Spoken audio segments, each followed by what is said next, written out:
pemirsa, apa kabar? Semoga selalu sehat ya. Selamat datang kembali di talk show kesehatan nomor 1 di Indonesia, Hidup Sehat. Bersama saya Intan Salmadina dan juga rekan saya Dr. Haika. Dr. Haika. Halo Intan, apa kabar? Baik dokter. Dokter ada pantun belum ya? Belum. Nah, tadi ya kita lihat tentang sel darah putih. Jadi manfaatnya untuk imunitas tubuh kita karena berperan dalam melawan penyakit, infeksi, bakteri, virus, dan sebagainya.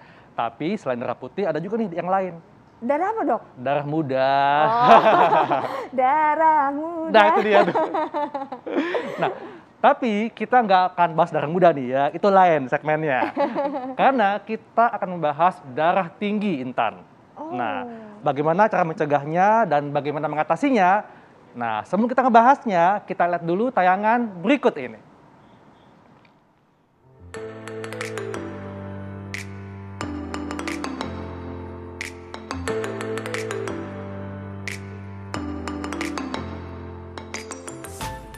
Serangan jantung, gagal ginjal, serta stroke. Hati-hati pemirsa, penyakit tersebut bisa muncul karena komplikasi akibat hipertensi atau tekanan darah tinggi. Tekanan darah bisa diartikan sebagai kekuatan yang diberikan oleh sirkulasi darah terhadap dinding arteri tubuh, yaitu pembuluh darah utama. Besarnya tekanan bergantung pada resistensi pembuluh darah dan seberapa keras jantung bekerja. Semakin banyak darah dipompa ke jantung dan semakin sempit pembuluh darah, maka tekanan darah akan semakin tinggi.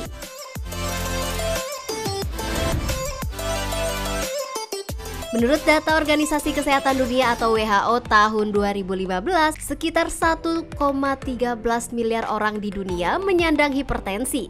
Artinya, 1 dari 3 orang di dunia terdiagnosis hipertensi. Jumlah penyandang hipertensi ini terus meningkat setiap tahunnya dan diperkirakan pada tahun 2025 akan ada 1,5 miliar orang yang terkena hipertensi. Hipertensi disebut sebagai the silent killer karena sering tanpa keluhan, sehingga penderita tidak mengetahui dirinya menyandang hipertensi dan baru diketahui setelah terjadi komplikasi.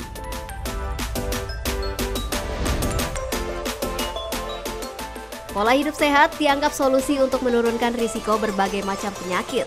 Lalu bagaimanakah pola hidup agar terhindar dari hipertensi? Simak yuk jawabannya bersama dokter di studio.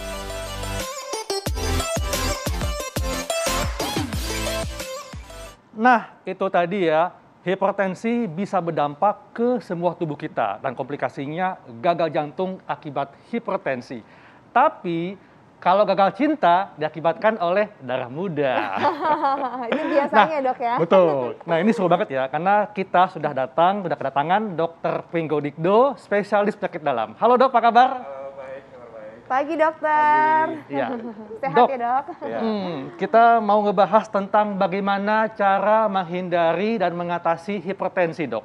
Ya. Ada fakta mitos pertama, jadi katanya dok ya, hindari hipertensi dengan membatasi konsumsi garam.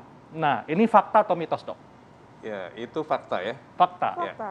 Memang hipertensi ini bisa kita cegah dengan mengurangi asupan garam. Karena garam ini bisa mempengaruhi tekanan dalam darah, di aliran darah. Jadi untuk kita supaya menghindari hipertensi dianjurkan asupan garam itu kurang dari 5 gram per hari. Kurang dari 5 gram per hari atau kurang dari 1 sendok teh per hari. Ya. Jadi tidak boleh banyak-banyak. Ya. Jadi asupan yang asin-asin itu harus dihindari supaya hipertensi bisa terhindari. Dan juga pasien-pasien yang udah menderita hipertensi juga harus mengurangi asupan garam supaya bisa terkontrol, tekanan darahnya terkendali, tidak hanya bergantung kepada obat-obatan saja. Jadi batasannya kurang dari 1 sendok teh, dok ya? Ya, termasuk yang di dalam masakan atau dari lain juga, dok? Ya, itu totalnya. Totalnya sehari ya? Ya, total sehari. Oke. Jadi kurang lebih 3/4 ya dok ya? 3/4 sendok teh garam yang boleh dikonsumsi dalam 1 hari? Iya, 1 sendok teh tadi. Oh, 1 sendok teh masih boleh ya? Masih oke? 1 sendok teh, jadi banyak beberapa caranya itu jadi masaknya nggak pakai garam. Jadi 1 sendok tehnya itu disediakan di meja makan, jadi bisa ditambahkan gitu untuk yang menderita hipertensi. Demikian. Baik. Oke, jadi benar-benar harus diperhatikan ya dokter. Nah dokter, ini ada fakta dan mitos berikutnya. Yang paling beredar nih dok, dan ini kayaknya berat untuk ditinggalkan. Karena ini semua orang rata-rata doyan, orang Indonesia terutama. Makan durian nih dokter. Ini katanya makan durian dapat menyebabkan hipertensi. Ini fakta atau mitos dokter? Ya, itu adalah mitos ya. Oh mitos? Ya. Yeay, jadi boleh ya dok?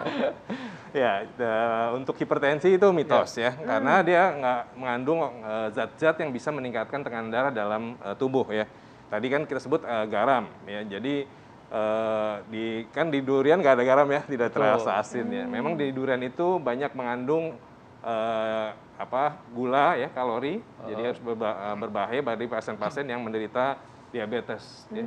Juga banyak mengandung kolesterol. Nah, itu yang harus hati-hati ya. Tapi untuk hipertensi durian secara langsung tidak meningkatkan tekanan darah. Jadi mitos yang kalau menyebutkan durian itu meningkatkan tekanan darah. Oke.